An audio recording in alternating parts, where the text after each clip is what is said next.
Palitan natin ang leash ko. Parang na, may Kailangan sugat natin yung yung buntot niya. Baka kinakagat na. Kinakagat niya ata buntot niya, may sugat eh. Palitan natin ang leash minsan. Kasi kailangan ito labhan, madumi na. Dilan ko ng leash. Yung mas mahaba. Or hiramin muna natin yung kay ano doon. Ay, may isa pa tayong extra leash doon. Yung kulay ano. Wag yun, maikli yun eh. Pampapi talaga yun.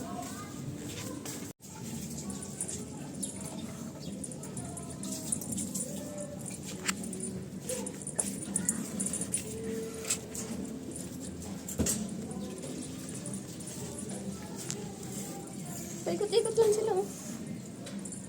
Hinahabol kasi ni Kahil yung Takot naman si Wait, parang mas takot si Kahel kay Maru kaysa kay text. Dahil tignan mo. Ang cute na lang dalawa.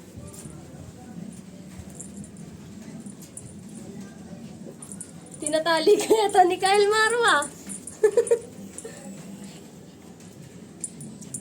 Ayoko na sa'yo. Kinukuha yung ano niya, yung leash niya eh. Ayun oh. Hindi siya makaalis. Naluto si Pumpkin. Kinukuha ni Kahel.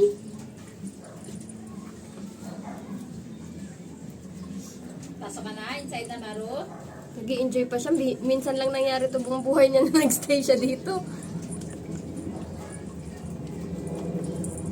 Maru, tinatali ka ni Kahel oh. Okay ka na. Boy. Wala na, natali na. Mami, tayo, ayusin mo yung wish niya.